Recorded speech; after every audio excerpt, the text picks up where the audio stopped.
Hello and welcome to the Dark Wolf's Den Show, your home for the paranormal, politics, and much, much more, exclusively on Censored Freedom Network. Now, here is your host, Jerry the Dark Wolf Hicks. Thank you, Roger, and thank you, everybody, for being here tonight. I really appreciate it, guys. We've got a lot to get into tonight, and it's across the board, from politics to paranormal, and so much more. That's right. Make sure you stick around. We've got all kind of fun stuff to cover. This is going to be a really fun and funny episode, that I can guarantee you. Ladies and gentlemen, welcome to the Dark Wolf's Den Show. I hope you guys are ready for a good time. Starting off tonight, we are going to start where we always do, of course, in politics. And let me tell you, the Democrat Party, folks, they're in trouble. They are in a world of trouble. As a matter of fact, they're starting to break down a little bit, I think. Check this out. So we've got Jamie Raskin over here, who has hired psychologists to help the Democrats cope with Trump's return. He aims to help improve the emotional regulation. These guys are losing their minds because their whole propaganda smear campaign and everything they've done for the last 3 years to try to destroy Trump and stop him from getting back in the White House has absolutely, utterly, and entirely failed. And now they're pulling their hair out and losing their minds because, oh God, the Republicans are back in control and this country might get on track. And, you know, their Chinese and Russian masters, I'm sure, are not happy with them. So they've got to talk to somebody. And we know the Governor DeSantis of the Florida government. There we go. I had to find a way to use the word then, you know.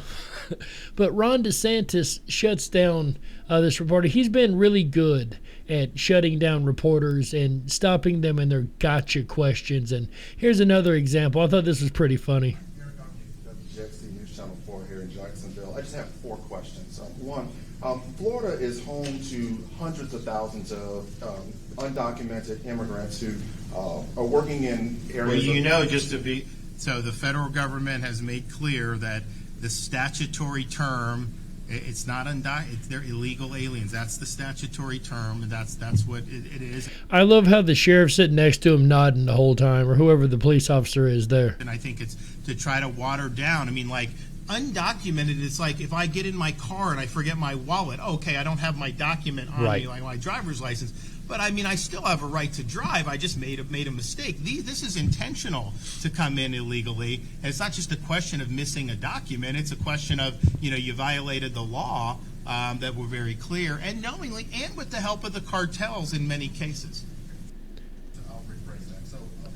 He said, "I'll rephrase that." Florida is home to hundreds of thousands of illegal immigrants, who are illegal aliens, if you want to call it, who are working in areas of agriculture, farming, construction, hospitality. I'm just wondering, once we start to see, the significant roundups of these people, is there a plan in place to help those industries, to prevent those industries from experiencing true hardship, financial hardship? So here's what I'd say. They made the same arguments in 23 when we did our immigration in Cayenne Road.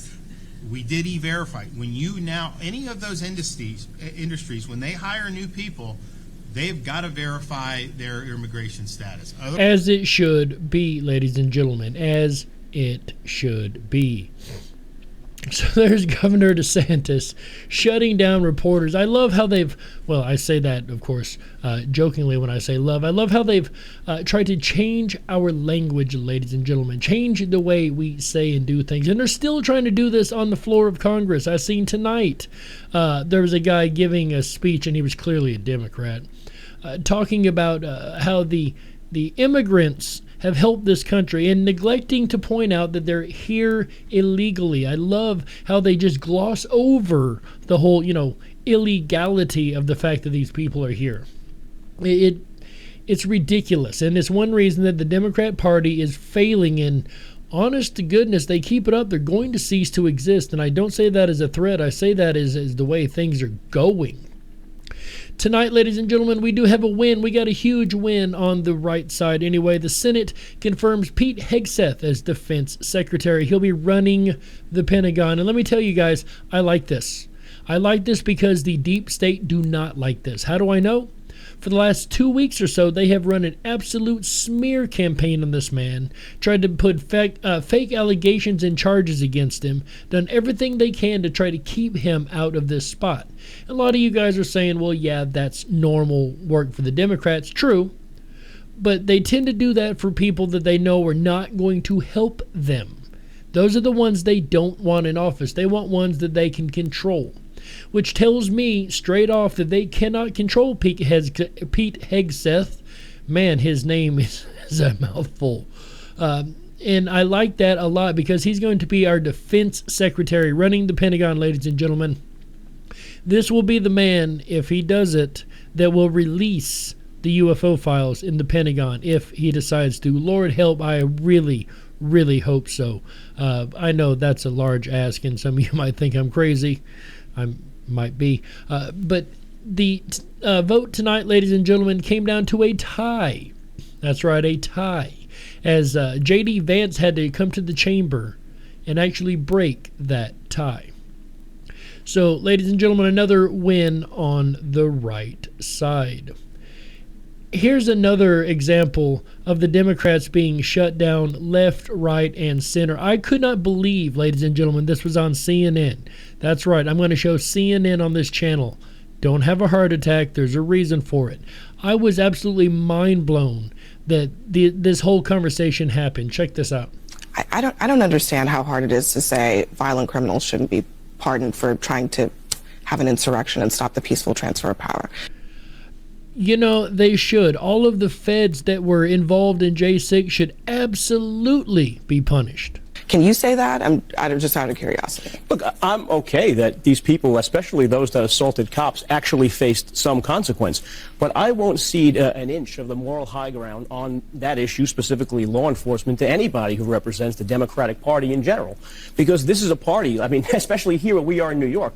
You could have saw all summer New York City police officers getting assaulted and beaten. You have Rikers Island where correction officers get stabbed, slashed, beaten every day. And the Democratic Party here in this state and nationwide doesn't say boo. We have a Soros prosecutor who won't prosecute these people. These January 6 guys that assaulted cops, they were in jail for 2 years, 3 years. That's fine with me. If you do the same thing here to a cop in this city, you're lucky you get 3 hours in the slammer. California is the same way. California is the exact same way. So this is, January 6th was not a great day for America. But to your point, it was litigated. Trump ran for office from day one saying he was going to do this. The American public had their chance to weigh in. He got elected, and he did it, and now we're going to have to move forward. Absolutely.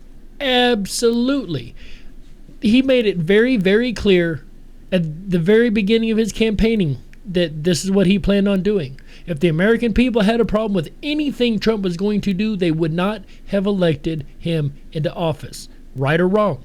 Right or wrong.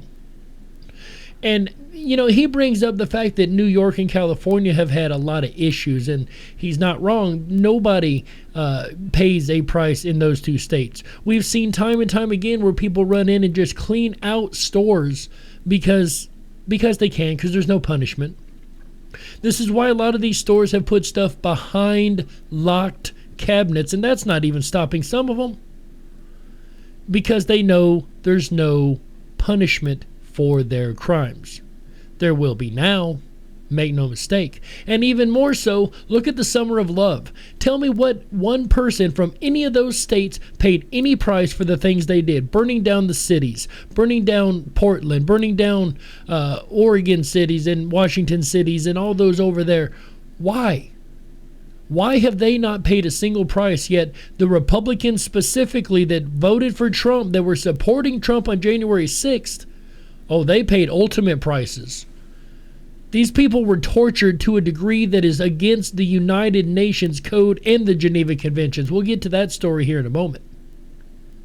But ladies and gentlemen, if you're on the left, you paid no price for destroying our cities. You paid no price for murdering people. You paid no price for anything you did. As a matter of fact, they tried to make another young Republican pay a price for the Summer of Love. Remember that? course, it was self-defense, and he got off, as he should have. For once in this country, a judge went with the Constitution and not against it, which is another thing we find too often in this country, are judges that are so anti-constitutional that it makes my damn stomach hurt. Makes me sick that we have judges that will not uphold our Constitution in this country. Just blows my mind. And the only ones that can make them do that, ladies and gentlemen, is us. You, me, and everyone listening. That's it. If these people want to be in a judge spot, make sure they're going to follow the Constitution. If not, don't vote for them. Simple. But ladies and gentlemen, I'm glad that these guys are out of jail. I can't believe they actually let that on CNN, because he just made an absolute mockery of the Democrat Party, which is absolutely hilarious. But it blows my mind. And here's AOC, ladies and gentlemen. AOC is good for one thing, and that's giving away the plot without knowing she's giving away the plot. So she's over here on the Jon Stewart weekly podcast, I guess. I didn't even know he had a weekly podcast. And I used to like Jon Stewart. Maybe I was a Democrat and didn't realize it back then, but I actually liked Jon Stewart. Either that or he just got TDS so bad that he went cuckoo, one of the two. But with that said, folks, let's hear what... And Alexandria Ocasio-Cortez, also known as the Wackadoo, actually has to say. I think something that what makes this go around with Trump so much more dangerous for her than the first time around is exactly what you're saying. It's that he is much more normalized this time around. Let me put that in layman's terms. People actually agree with things that he's saying and wants to do for this country this time around. Than he was the first time. The first time, people were really on edge. They were on guard. They were very vigilant. Because the media did their best they can to destroy him and ruin his name every single day and run him through the mud as much as they could. About any break that he would have with these norms. This time, the norms are becoming him. Like, the norms are embracing him. Even these, like, little things that people may not, like, everyday working people may not care about, but they are strong cultural signals. Oscar de la Renta, like, dressing all of the women. Like, there's all these cultural symbols, right? I see. Participating now in this when they wouldn't have participated in the past. Exactly. I see exactly. What you're saying. So, like, all of these people that were scared before about, like, being associated with him from the most common, because our fear mongering, we made sure that he was a pariah and nobody wanted to be associated with him. But unfortunately, our fear mongering didn't work, and now we don't know what to do, is what she actually just said. Basic level to the most elite level, they're all like they're all in now, because this is now a billionaire feeding frenzy. Oh, yeah, that's the reason why. It's a billionaire feeding frenzy. That's why everybody's all in. It's not because your fear-mongering failed and the American people are more behind him than ever and they see the writing on the wall. Nothing to do with that, is it? That woman is absolutely out of her mind. That is what I truly call a wackadoo. But ladies and gentlemen, Enrico Tarrio, which is the head of the Proud Boys. Now, I don't agree with the Proud Boys or any of those particular groups. However, what I do agree with is human rights, regardless of the human and what that human believes. I wouldn't want a Democrat to go through what these J6ers went through. I wouldn't want my worst enemy to go through what these J6ers went through. But ladies and gentlemen, there may yet be accountability. Check this out. Every time your colleagues or yourselves do that, it dehumanizes and it makes it easier for us to get persecuted like we have been. I didn't call this press conference just for me. I called this press conference for all the J6ers, including Ethan Nordine, Joe Biggs, Dominic Pizzola, and Zachary Real. They have their sentences commuted. I can't talk to my brothers because of the corrupt DOJ. And whether you think I'm right or wrong, I do blame some of the press for that. Oh, the press is more to blame than anyone. That's not all. I believe, let me see, there was another video here, I thought. That's not the video I wanted to play. Nope, that's not it. Well, anyway, he is going to be suing, ladies and gentlemen. He is going to be suing the DOJ and the guards over the misconduct and the horrible violations of human rights and torture that have been and are currently ongoing in the Gulag in Washington, D.C. You heard that right, folks. Currently ongoing. Some of the prisoners have not been released. They are defying President Trump's executive order to release some of these prisoners. I don't know why. I don't know how they're getting away with it. But I have a feeling they're not going to for long. But we now more than ever need to come together and really, really make a loud noise for these folks and make sure that they do not fall through the cracks, that they do have the ability to get the justice that is deserved unto them. And I mean the justice for being tortured, the justice for the human rights violations that have been put upon them. In my opinion, some of these, I'll say it, some of these people in government and in these gulags and places like that need to have a second Nuremberg trial done for and about them. And I don't just mean the J6ers. I'm talking about all of it. Fauci, Biden, anybody in the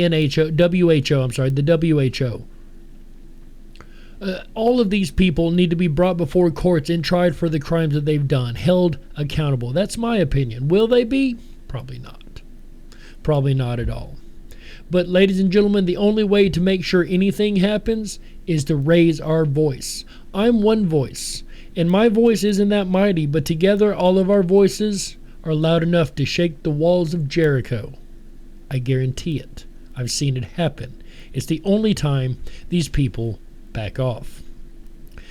Folks, tonight we're going to go out of the political realm now and go into something even more crazy. You thought Ocasio-Cortez was crazy, and she is. But the story I have up here next, ladies and gentlemen, makes that look like sanity. I have a physicist here from CERN. And I have a scientist. She's not a physicist, I don't think, but she is a doctor from CERN. And she has made an incredible claim. She claims that there are portals open at CERN, and there are beings going in and out of these portals actively. Again, this is not my claim. You guys know I don't like making claims like that. As a matter of fact, when it comes to the Mandela effect, that is one claim that I've always kind of shunned to the side because I really did not believe that they could be responsible for such a thing. But ladies and gentlemen, take a listen to this. Radionuclear research. By the way, this is Dr. Astrid Stuckelberger. Right. It's nuclear research. But it is more than that because there are lots of physicians. I know some. They're doing very strange experimentation. There are beings from portals coming in and out. It's physicists from the CERN who told me this. Physicists have told her this, she said. Testified to beings coming in and out of portals. Yes. And they were saying, I mean, I met them at a dinner and there were two of them. And both said that, yes, they have, secondhand proof that the people who they're dealing with the boson of Higgs and the subatomic things. So they have apparently in the bottom of the CERN this portal, this door where they are dealing with all the subatomic dimensions. They say there are 17 different dimensions of reality. That's what those physicists say. Some others say there are more dimensions. We know the time, space, the tri-dimensional X, Y, Z in a graphic. Ladies and gentlemen, did you just hear what I just heard? I'm going to back that up one more time because I don't think I heard that right. Here, the AIAE. But in went too fact, far. is typology missing that I see clearly today.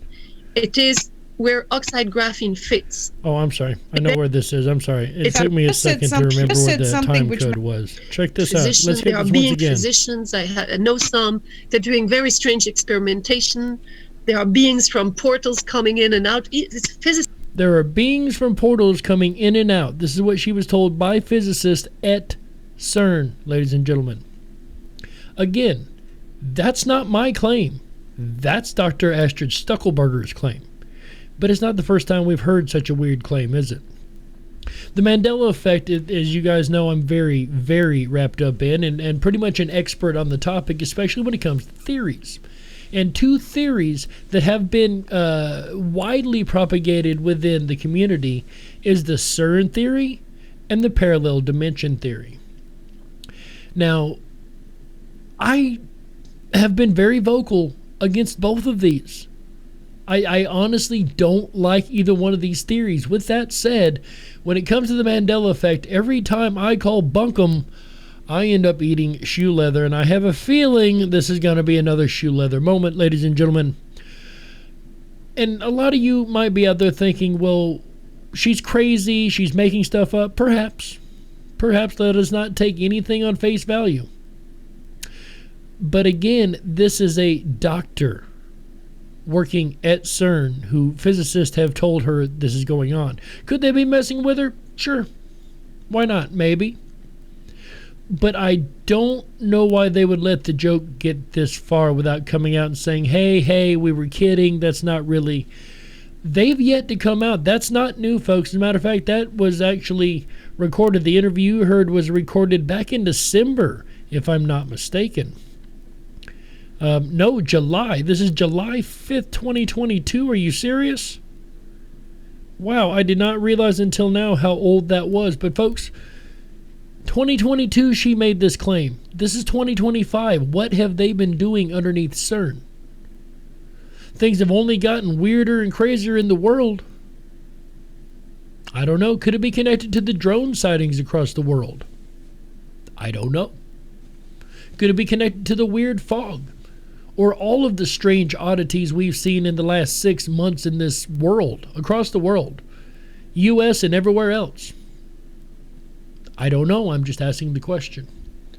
But ladies and gentlemen, I know one thing.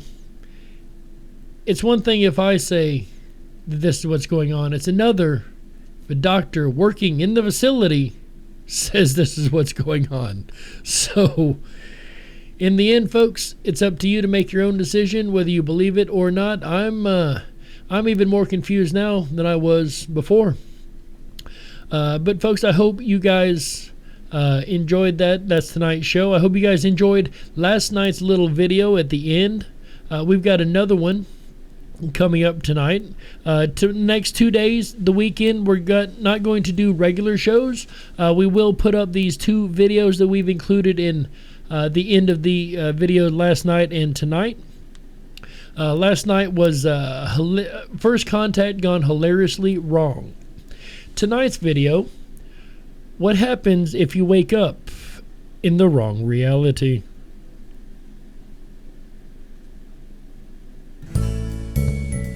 Good morning, or is it? Woke up, wrong side of the bed, entirely possible. Wrong reality, now we're talking. My alarm clock was screaming, not the usual obnoxious beeping. This was different. It was singing show tunes in Italian opera.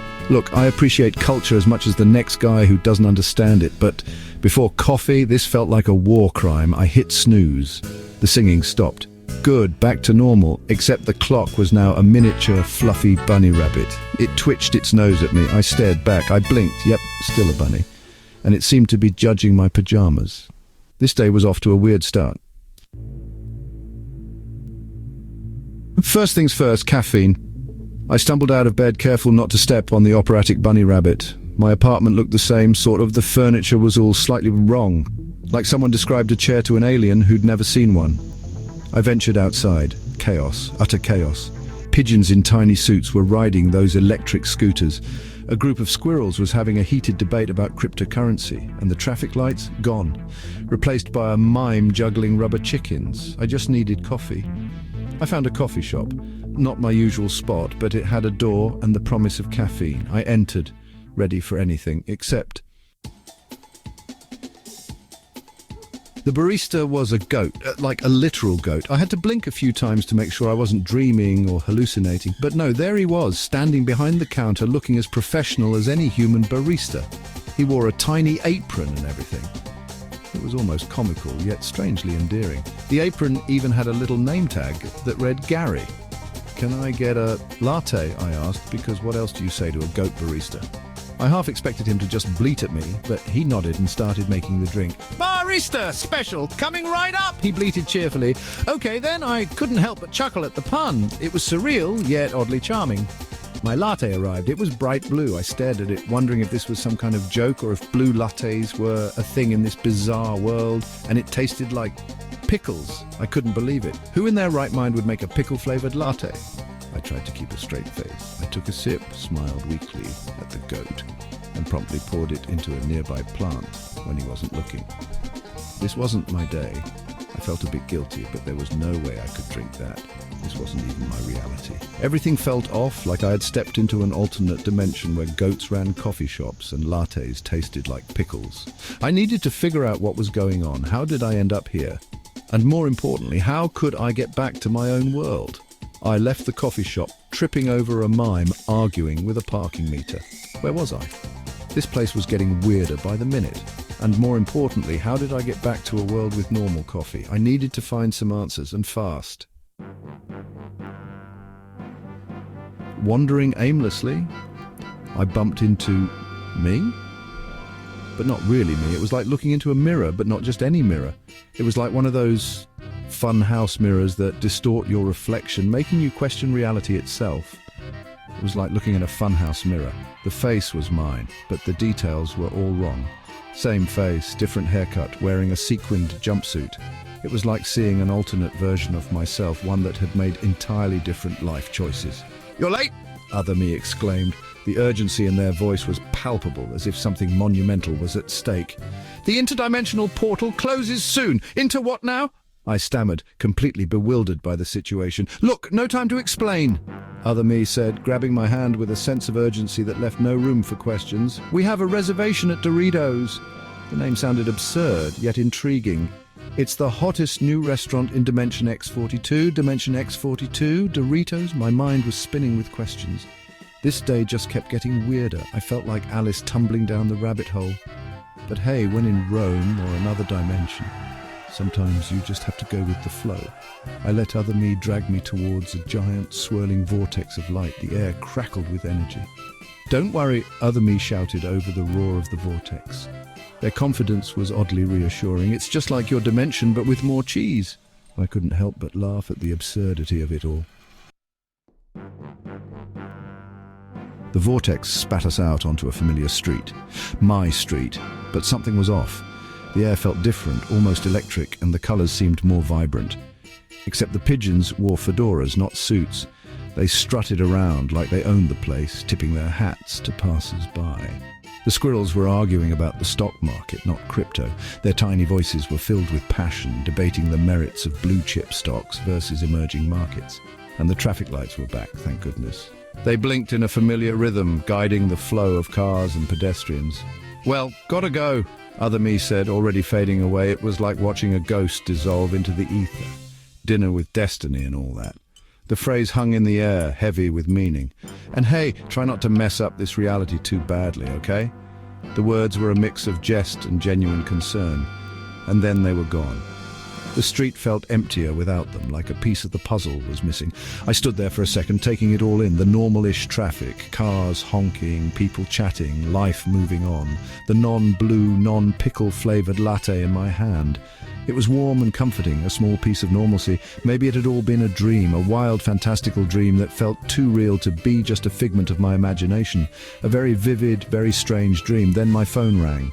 It was my alarm. The sound jolted me back to reality. And it was singing opera. The melodious notes filled the air, adding to the surreal atmosphere. In Italian, I sighed. Some things never change, even in alternate realities. The more things change, the more they stay the same. And that's what happens, ladies and gentlemen, when you wake up in the wrong reality. That's right.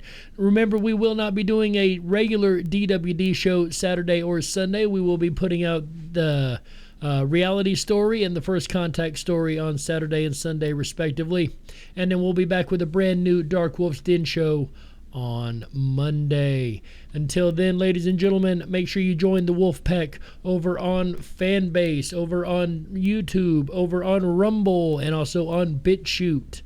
Make sure you look us up. We are definitely part of the Censored Freedom Network. Look up Censored Freedom Network on X, ladies and gentlemen, or Rumble. With that said, my name's Jerry Hicks, also known as the Dark Wolf, and this has been another episode of the Dark Wolf's Den Show.